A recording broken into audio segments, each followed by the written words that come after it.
भगवान की जय, पवन सुत हनुमान की जय, उमापति महादेव की जय।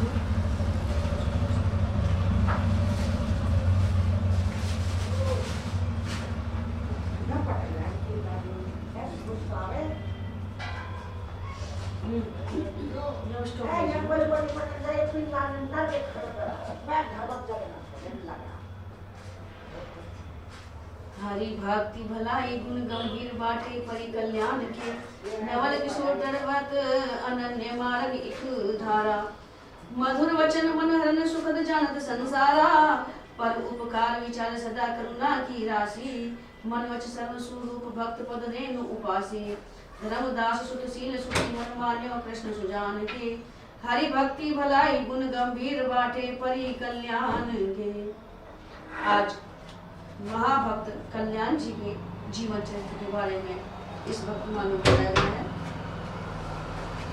अगाध गुणों से युक्त भगवान की भक्ति और भलाई श्री कल्याण दास जी के हिस्से में आई। नदी की धारा की तरह आपकी चित्तवृत्ति निरंतर नवल किशोर श्री कृष्णचंद्र जी की ओर प्रभावित रहा करती थी। आपकी अनन्य भाव से भजन करने की दृढ़ प्रतिज्ञा थी। आपके मधुर वचन मनोहर और सुखप्रद थे। इस बात को सभी लोग जानते थे। सदा दूसरों के साथ उपकार करने का विचार इनके मन में रहता था। आप कृपा करुणा के निधान थे। मन वाणी और अपने समस्त धन से भक्तों के चरणों की रज की उपासना करते थे। सुंदर शीलवान श्री कल्याण दास जी श्री धर्मदास जी के पुत्र थे और भक्तों के मन की बातों को जानने वाले श्री कृष्णचंद्र को परम प्रिय थे। हरि भक्ति बांटे बड़ी, जो जिसके हिस्से की वस्तु है वह उसे अवश्य मिलती है। हिस्से में पड़ी का तात्पर्य यह है कि इनमें भक्ति सर्वदा अविचल रही, यही प्रेमियों को अभिष्ट है। यथा पांडव गीता में द्रुपद जी भगवान से कहते हैं, कीटेषु पक्षिषु मृगेषु सरीसृपेषु रक्षे पिशाच मनुजेष्वपि यत्र यत्र जातस्य मे भवतु केशव ते प्रसादात् त्वय्येव भक्तिर्चला व्यभिचारिणी च। हे प्रभु, जन्म जन्मांतर में भी मेरी आपके चरणों में, आपके श्री चरणों में सदा अविचल भक्ति रहे। मैं कीट पतंग पशु पक्षी सर्प अजगर राक्षस पिशाच या मनुष्य किसी भी योनि में जन्म लूं, हे केशव आपकी कृपा से आप में सदा सर्वदा अव्यभिचारिणी भक्ति बनी रहे। ऐसी भक्ति से सभी में भगवान और भगवान में सभी दिखते हैं। फिर वह सभी की भलाई की बात ही दिन रात सोचता है। जो सबकी भलाई चाहता है उसे प्रभु की अचला अव्यभिचारिणी भक्ति प्राप्त होती है। हरि भक्ति और भलाई करने वाले कल्याण दास कल्याण रूप हैं।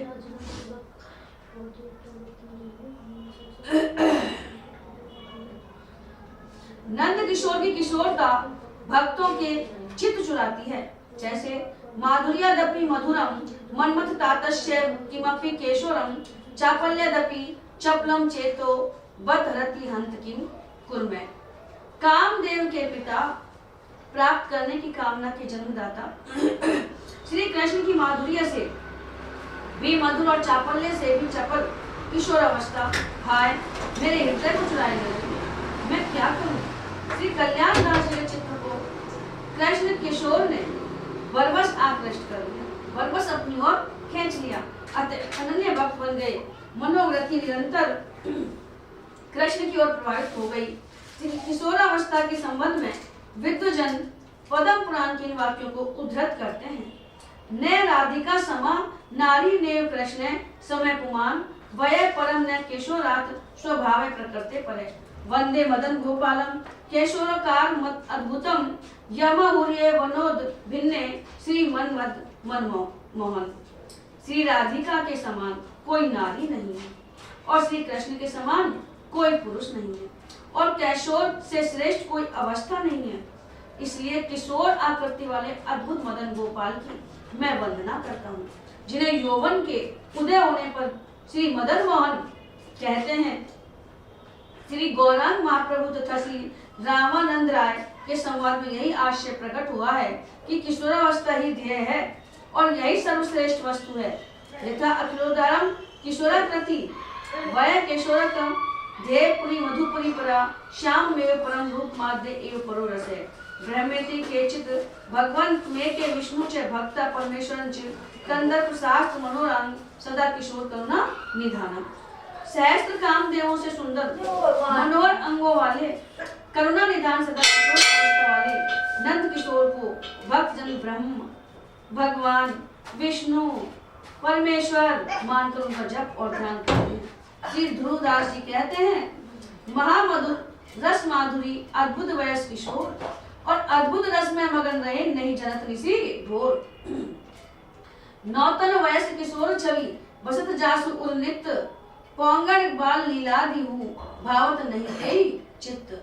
इधर चित्त चपल है उधर श्री कृष्ण का कैशोर चापल्य से भी चपल है। अतएव दोनों एक रूप हो गए। समानशीलता के कारण दोनों में मैत्री हो गई। एक धारा यह रूप बन गया तब भगवान की तरह इनके भी वचन मधुर तथा सुखद हो गए। पर उपकार विचार सदा के लिए बन गया। हेतु रहित जग जू युग उपकारी तुम तुम्हार सेवक असुरारी।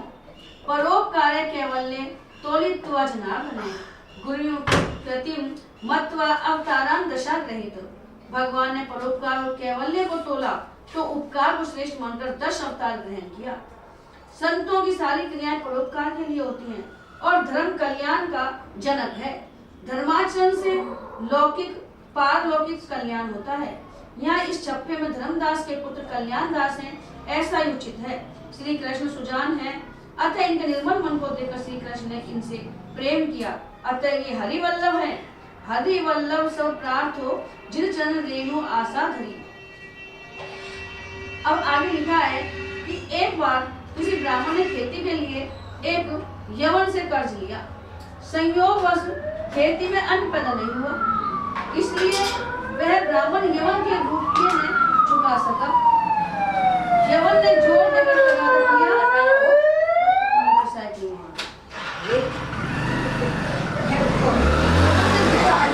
किया और ब्राह्मण को परेशान करने लगा। श्री कल्याण दास जी को मालूम पड़ा तो इन्होंने उस यवन का ऋण चुकाया और ब्राह्मण को संकट से छुड़ाया। एक भक्त के पुत्र का विवाह था। उसने आकर श्री कल्याण दास जी से विनती की, मुझे 200 रुपए उधार दे दीजिए, ब्याह के बाद शीघ्र ही मैं आपको दे दूंगा। यदि न दूं तो आप पुत्र और पुत्रवधू दोनों को ले लीजिएगा, वे आपके ठाकुर जी की सेवा करेंगे। आपने 200 रुपए दे दिए। उसके पुत्र का विवाह हो गया।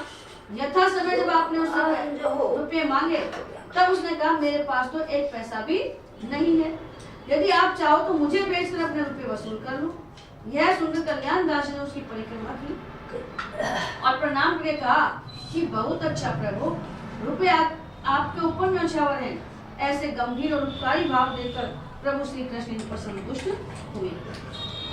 एक बार किसी संत ने राम राम बोला,